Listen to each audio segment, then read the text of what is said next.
Buen día, hermanos. Vamos a escuchar la liturgia de la palabra de Dios del viernes 28 de julio. La primera lectura de este día, hermanos, está tomada del capítulo 14, versos 17 al 22 del libro del profeta Jeremías.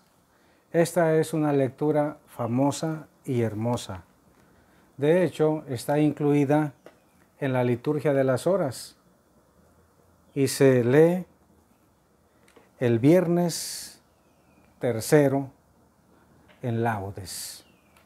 De la liturgia voy a tomar la lectura del libro del profeta Jeremías. Mis ojos se deshacen en lágrimas, día y noche no cesan, por la terrible desgracia de la doncella de mi pueblo, una herida de fuertes dolores.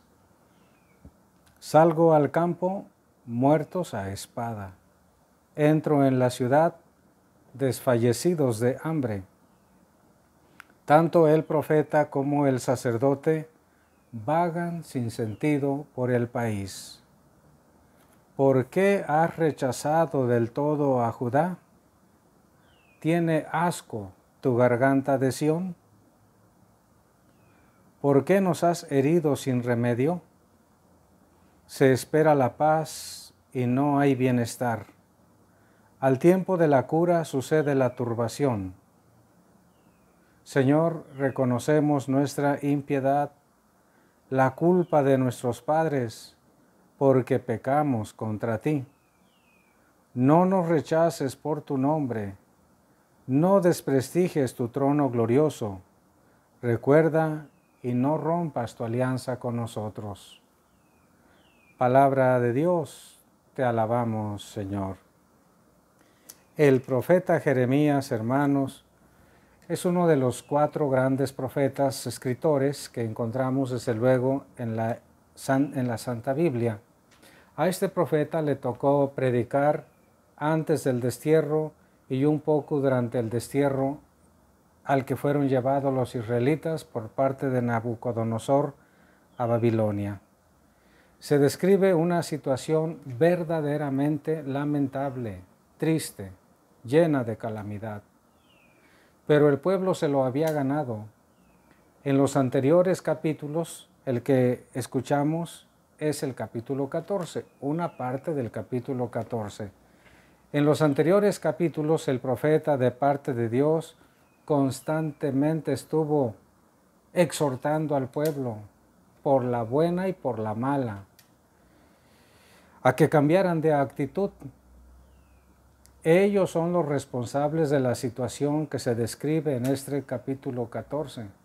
Pero lo que es peor es que Dios había decidido castigar a su pueblo, escarmentar a su pueblo. En los capítulos anteriores, Jeremías denunció con especial fuerza el olvido de la palabra de Dios, el olvido de los mandamientos de Dios, el culto falso que le daban, una falsa seguridad. Decían que si tenían el templo del Señor en Jerusalén, nada podía faltarles. El templo lo habían entendido como un talismán, como un fetiche. No entendían ni querían entender que lo que Dios quería era un cambio de mentalidad, un cambio de actitud, la conversión, porque había muchas injusticias sociales. Y señala también como principales responsables al rey, a los sacerdotes y a los falsos profetas que anunciaban paz, tranquilidad y seguridad para el pueblo. Es este capítulo 14 una referencia a una sequía que padeció Judá. Iban a buscar agua y no había. Mandaban a otros a buscar el agua más lejos y no la encontraban.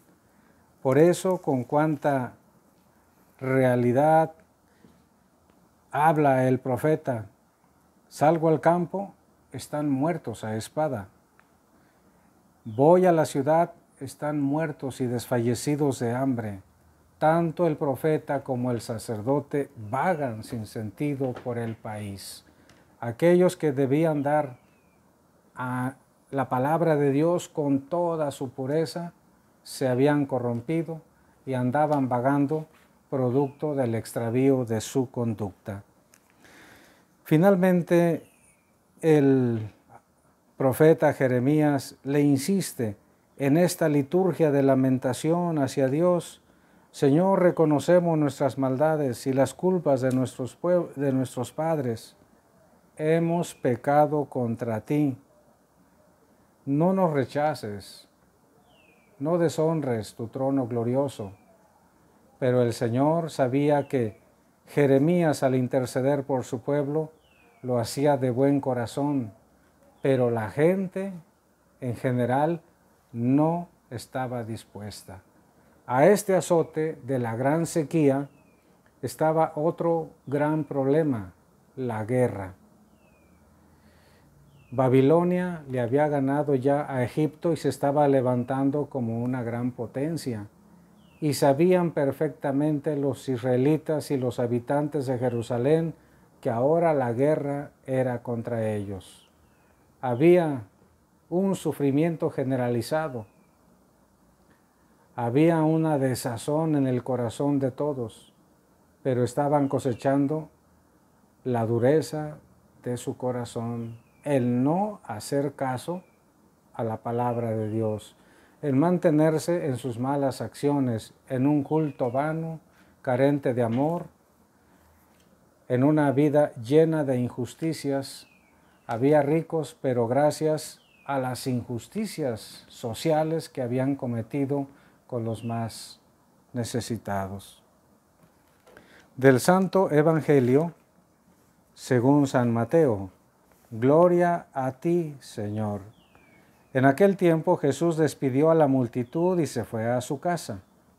Entonces se le acercaron sus discípulos y le dijeron: explícanos la parábola de la cizaña sembrada en el campo. Jesús les contestó: el sembrador de la buena semilla es el Hijo del Hombre. El campo es el mundo. La buena semilla son los ciudadanos del reino. La cizaña son los partidarios del maligno. El enemigo que siembra la cizaña es el diablo. El tiempo de la cosecha es el fin del mundo y los segadores son los ángeles. Y así como recogen la cizaña y la queman en el fuego, así sucederá al fin del mundo. El Hijo del Hombre enviará a sus ángeles para que arranquen de su reino a todos los que inducen a otros al pecado y a todos los malvados, y los arrojen en el horno encendido. Allí será el llanto y la desesperación. Entonces los justos brillarán como el sol en el reino de su Padre. El que tenga oídos, que oiga. Palabra del Señor. Gloria a ti, Señor Jesús. El Señor despidió a la multitud y se fue a su casa, dice San Mateo. Pero Cristo había declarado: el Hijo del Hombre no tiene dónde reclinar la cabeza. ¿A qué casa, por lo tanto, se estará refiriendo San Mateo? Sin duda se está refiriendo a la casa de San Pedro. San Pedro tenía una casa en Cafarnaúm y allí Cristo se hospedaba ordinariamente. Podríamos decir que allí vivía fundamentalmente, en la casa de San Pedro. Entonces, ya estando en casa, habiendo terminado la predicación, se acercaron los apóstoles, lo cual indica que la casa era pues suficientemente grande, no solamente para que estuvieran los apóstoles en ese momento rodeando a Cristo, sino para que la misma gente llegara a escuchar su predicación en esta casa. Pero en privado les hace la explicación de la parábola de la cizaña. Recordemos que un hombre sembró trigo en su campo. Pero tenía un enemigo, y este enemigo de noche fue y arrojó semilla de mostaza en el sembradío. Y resultó que cuando estaban creciendo las plantas se dieron cuenta que no solamente había trigo, sino lo que era gravísimo, la cizaña, porque la cizaña le quitaba los nutrientes al trigo, porque impedía que el trigo creciera lo más lozano posible y que sus espigas fueran bonitas, hermosas. Y le dicen al dueño, oye, ¿qué no sembraste buen trigo, buena semilla? Dice, sí. Dice, ¿y entonces por qué hay cizaña en el campo? Y dice él, de seguro lo hizo un enemigo mío. Los apóstoles no entendieron muy bien, por eso ya en privado le dicen, explícanos esa parábola del trigo y la cizaña. Podríamos nosotros decir, ¿por qué en el mundo hay gente buena conviviendo con gente mala? ¿Por qué tienen que estar juntos los buenos con los malos en el mundo? ¿Por qué no viven separados los malos por un lado y los buenos por otros? O como dicen los radicales, ¿por qué Dios no se llevará de una vez a los malos y deja a los buenos viviendo en el mundo? Bueno, explícanos la parábola.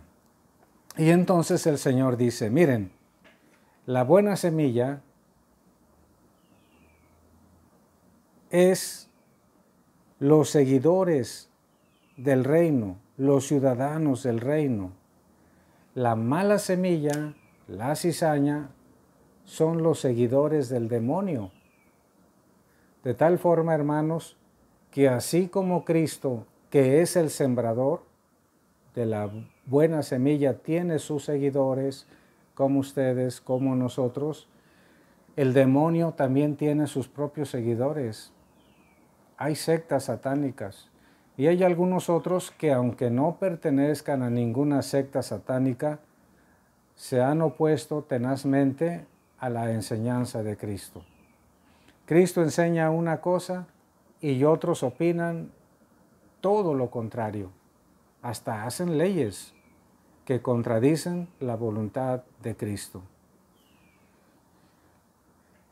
¿Quién siembra, por lo tanto, la mala semilla? ¿Quién avienta la cizaña al mundo?